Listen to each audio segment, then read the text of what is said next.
Alright guys, that's a wrap for my cardio. It is freaking drenched. Here, let me show you guys. Look at that. This dress is kind of like just disgusting. Just shows you how much body fat I have I'm trying to get rid of. So, while I do my cardio, it's a time that I really think, listen to personal development. And right now I'm listening to Ed Milet and his podcast today. I'm so exhausted I can't even. Dean Graziani, and they're talking about your associations, what you think, how you think, and I think all that, I just can't really see here, but really all that matters. Because at the end of the day, some of you guys will look at either myself or Alicia and say, yeah, you guys work at a gym, so it's easy for you to do your cardio, it's easy for you to do that. True, it's much easier because we're already in this environment, but at the end of the day, I did this lifestyle, I've done this lifestyle for the last 11 years, and when I was a VP at Chase, I worked a full-time job. I had I was a single dad, had my daughter that I was raising, and I remember those times I would, get up, get my daughter ready for school, I'd go to work, have to be there by 7:30, 8 o'clock, and then I would get off work at about 6 or 7, put my daughter to bed and back off to the gym. So I'd wake up in the morning, I'd either do my fasted cardio or I'd work out first thing in the morning. I'd get off work after I put my daughter to bed, after I worked a 12-hour shift, then I'd go back to the gym, and I wouldn't get home till 11 o'clock or 12 and repeat the cycle. Now at that point I had to sacrifice sleep, so I was getting maybe 4 or 5 hours of sleep a day, but I was making it happen, and I trained like that for 100 straight days for the last show I ever did in 2012.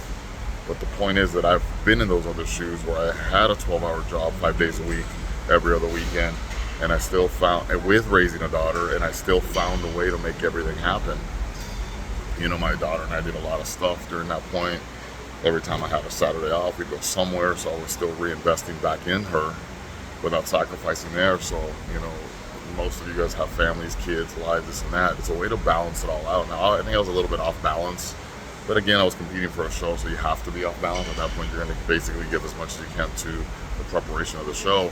But for you guys that are just your day-to-day, just want to be in shape, want a better version of yourself, the question is how do you associate yourself? How do you see yourself? Are you the overweight person that's going to lose weight?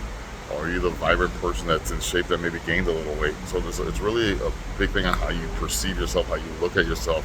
I get a lot of people here that say, I've never been X amount of weight before. I've always been the big bone girl, the heavy girl, or the heavy guy, or whatever. And it doesn't have to be that way. That's just your association to how you view yourself. You got to change that.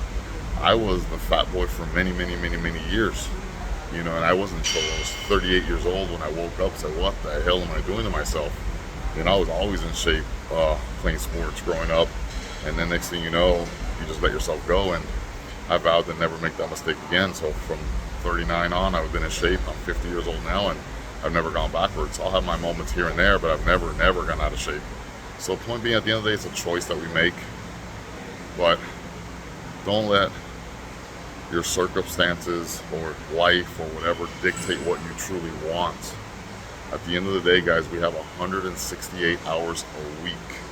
168 hours a week. And if you work 50 hours, how many hours does that leave you? What are you doing with that extra time? How many hours are you sleeping that you really maybe shouldn't sleep as much? How many hours are you watching Netflix or TV or movie shows? How many hours? Hey, I'm just as guilty. Was it a few months ago, I came across The Rookie, and man, I fell in love with that thing. And that's like 7, 8 seasons of that. No, I'm sorry, maybe 4 or 5 seasons, something like that. I saw them all. I binge watched the hell of that show. And I was spending 4 to 5 hours a day watching that. Now, granted, I still did my cardio, I still did my workout, I still all that stuff. But on my free time, that's what I found myself doing. Now, something gives, something has to sacrifice. So I still sacrificing other, relationships, marriage, over watching that. So point being, you gotta do what you gotta do, and invest your time where you want it to go. And you can do it in this life. You just got to know how to do it. All right, guys, that's it for my 4 minutes. God bless you. Have a beautiful day. Any questions, let me know.